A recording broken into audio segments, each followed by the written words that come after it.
So the goal of the quest way back when we started was to reach a European final with a club from a nation that has never produced a European finalist before, and embarrassingly, we're yet to make the knockout rounds of any European competition we've appeared in during our 8 seasons of the quest. But tonight, that could all change.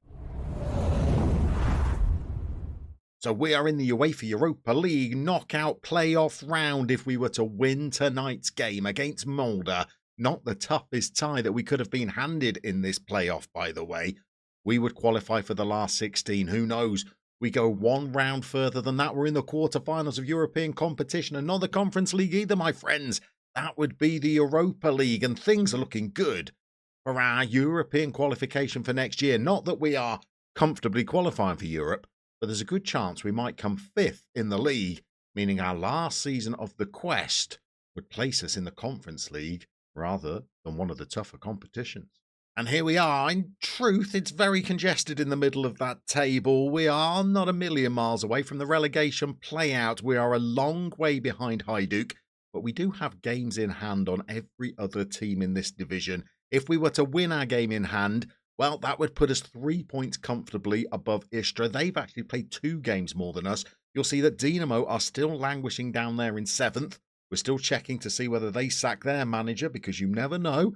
A move for the final season of the quest could be on the cards if they qualify for Europe and we didn't, and they dispense with the services of their manager. There's a lot of things that would all have to fall in place at the same time there. So we'll consider that one an outside bet. We've still got many games left to play in the top division this season. We've got 15 games till we reach the end of the campaign. A lot of football to be played. We're very inconsistent. We're quite patchy, as you will see with our results since the last episode when we were taking on Napoli and Feyenoord in a double-header. You'll see that we've won 1 match and then lost 2, and we got on the narrow end of a very, very tight game against Osijek.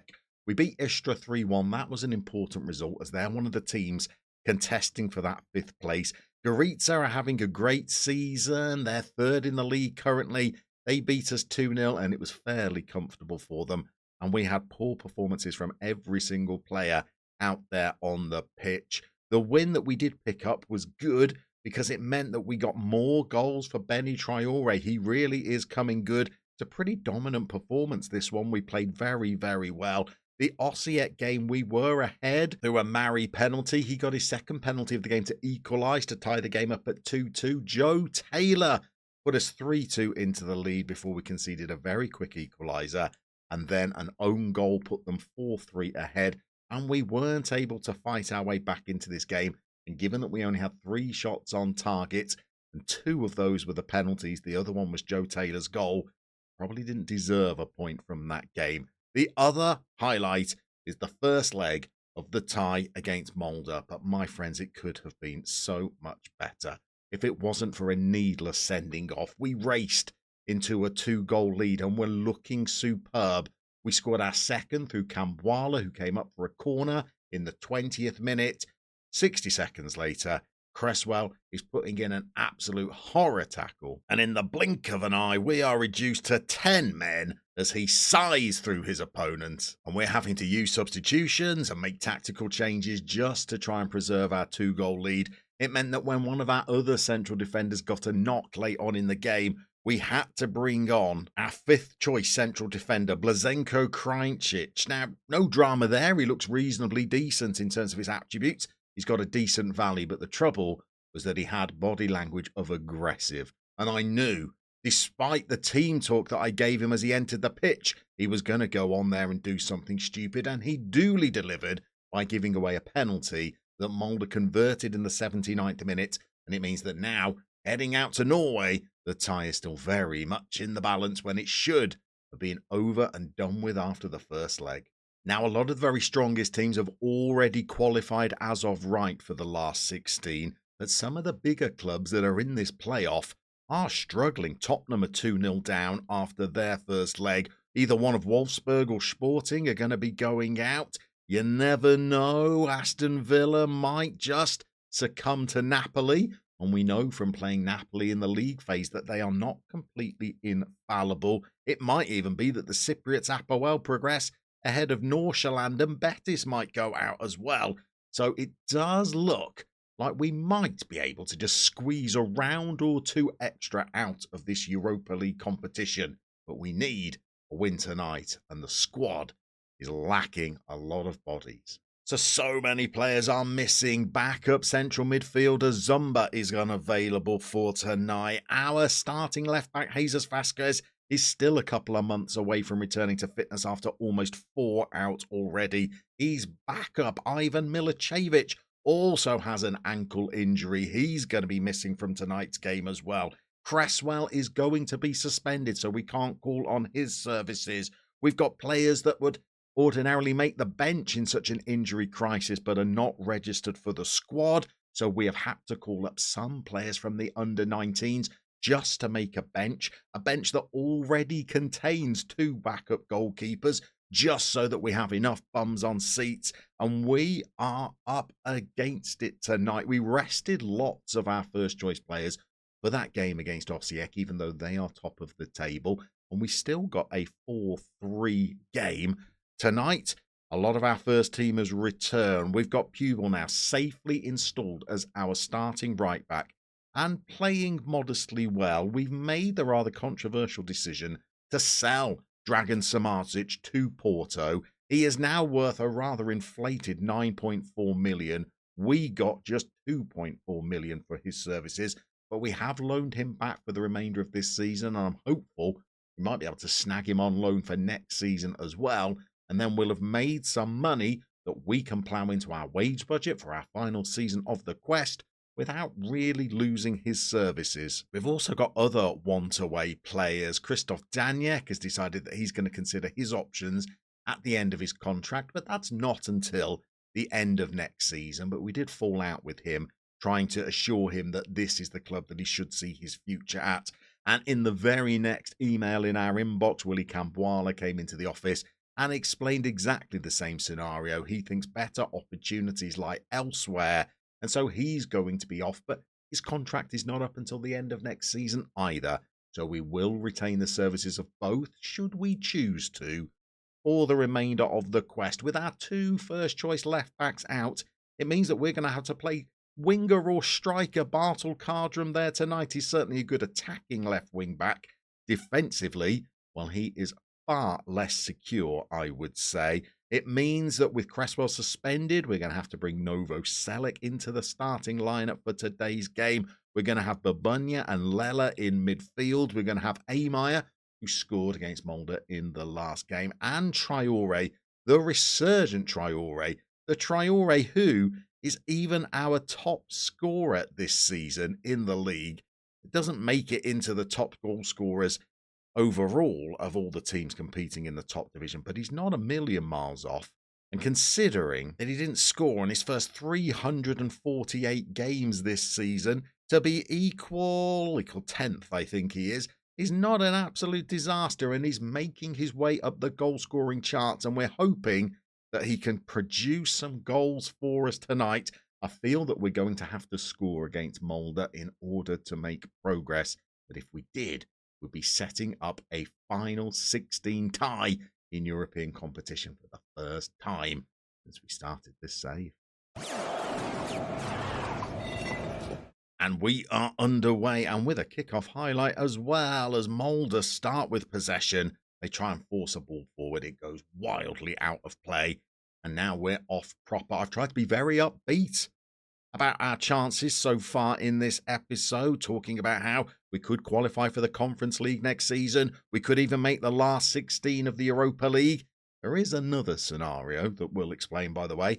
This could be the last episode of the quest, because if we get knocked out of Europe tonight and then we blow it in the league so that we don't finish in the top 5, as Bunty comes and plucked one out of the air, well, we're not going to have any European competition to play for next season unless I could leave Lokomotiva and somehow wrangle a job at a club that does compete in Europe next season, and that would be difficult, I think. So we are a little cautious that we need to make progress in this game, and we need to try and make sure we finish in that top 5 by the time we reach the end of the season if our European journey does end tonight. It's been a pretty even start so far, but Molde have had the better of the chances, and they're coming forward again. And I think We've brought a player down in the box. In fact, no, we haven't. They had a scream for a penalty. The referee denied them, and we managed to force the ball clear. We've made a relatively slow start to this game. Mulder are doing all of the pressing. We've got the ball nodded back to Bunty by Cambuala.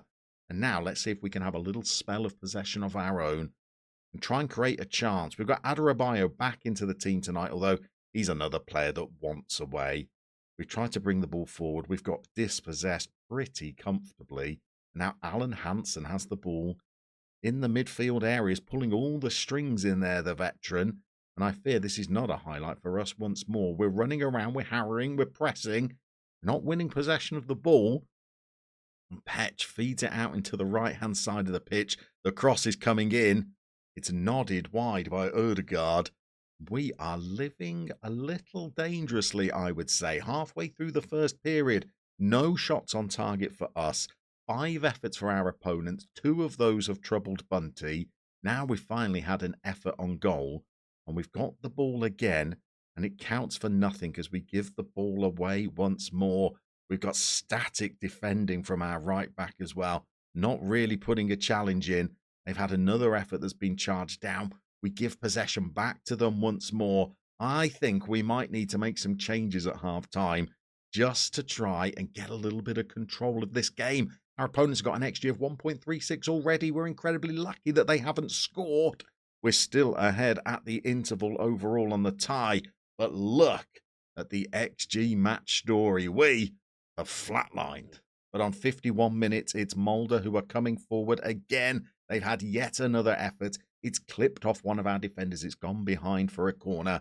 And we're going to have to try and see this little passage of play out as well. We've really not produced an awful lot tonight. But we bring the ball clear now.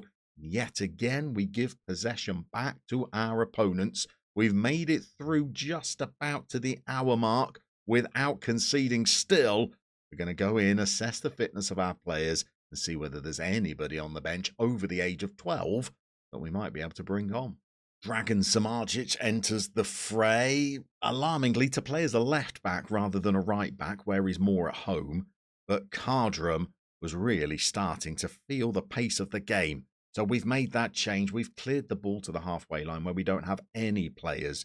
And we've given the ball back to Mulder again. And rather deservedly, in the 66th minute, they have equalised.